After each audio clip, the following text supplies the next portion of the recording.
Hello everyone, welcome back to Jordan Talks Football. Are Arsenal bottling the league? They are currently second on goals scored against Man City after Man City narrowly beat Burnley yesterday and also relegated them as well. So commiserations to Burnley, although they didn't perform very well this season. And if you're in the Premier League, you need to be absolutely ripping it up. So Man City, top of the league. And I've been saying this for months. I knew that Arsenal were going to bottle this league.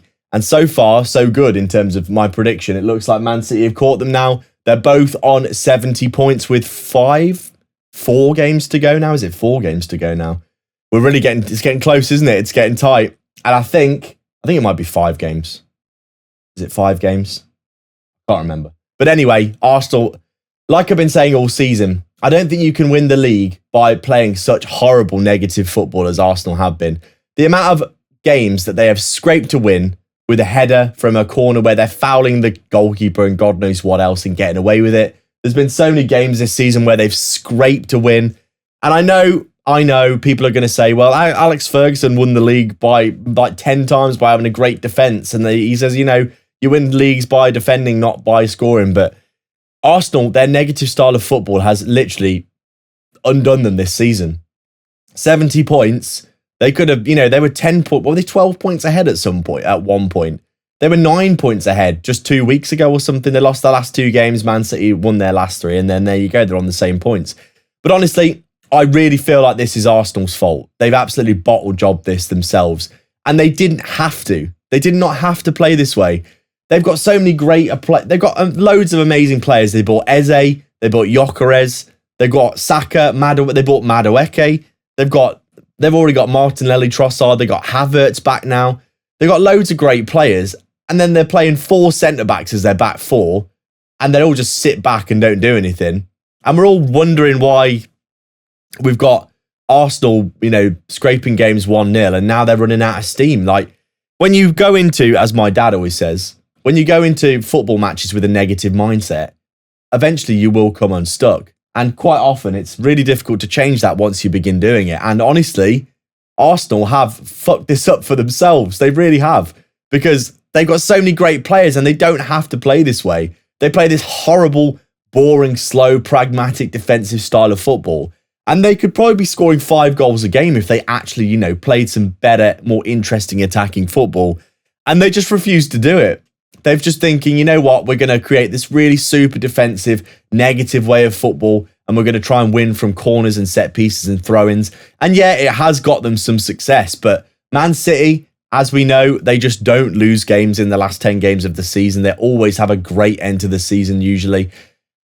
They're really building up a head of steam, and Arsenal are wavering, they're waning, because that negative style of football is coming back to bite them. And now they need to go and chase the league again now, really. They need to get after it. They need to go and they need to be getting out there and really doing something about this, because they are floundering right now and they are in that negative mindset. They need to change quick and they need to go and try and win rather than just trying not to lose every game, because they've come unstuck because of it. It's plain as that.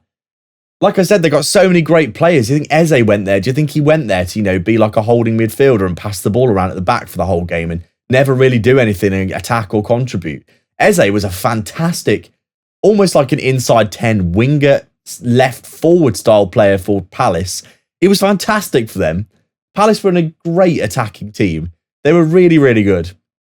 Elise was amazing from them, who's absolutely fantastic as well, by the way, right now. But honestly, the amount of players that Arsenal have bought, you would have expected them to go and chase some games a bit more, but they are so negative and they're so stuck in their ways of this negative defensive style of play. I really think they've come unstuck, and I think they thoroughly deserve it because, like I said, the amount of great players they've got, they should have been going and winning games 3-4-0 for the vast majority of the season, and then they wouldn't have been in this position at all. But their defensive negative style of play, I think, has come back to bite them. And Man City, they're reaping the rewards right now because they've kept consistent, and Man City have actually started playing more aggressively, a more dynamic style of football. They've actually been playing with more interesting forwards and a more aggressive style of play than I've actually seen them play with for a while. Obviously, used to seeing the ticky-tacky possession kind of, that really kind of suffocating style from Guardiola that he used to play. But it's been a bit more aggressive and free-flowing recently, and I think it's been doing them some favours because, Cherky's come into form at the perfect time for them. he was good at the start of the season, but the last like 5 games I've watched him in, he's been pretty unplayable, to be honest. Even Haaland scoring again after having a bit of a drought. I think just all their players in general are coming into form at the right time. They have had their injury problems, by the way. Rodri's out again, isn't he? And their defensive centre-back issues have continued. But in terms of the forward line, they've got such a good like variety and such a good squad depth. Doku and Savinho coming in certain places. They've obviously got Semenyo, who I think was he injured or no, he did play in that game, didn't he? But he came off for Savinho. Obviously Doku, they got Cherki, they've got Haaland, they've got Foden, they've also got Marmoush. They've got such good like choices and depth and ability to pick their best players. Guardiola's really getting it right at the minute, and I think Arsenal, they've done it to themselves. So let me know your thoughts down below. As always, guys, I appreciate you watching. Please do like and subscribe and all the YouTube stuff. Let me know down below what you think. Have Arsenal bottled the league? Are they going to lose it now to Man City? And I'll catch you in the next video. Cheers.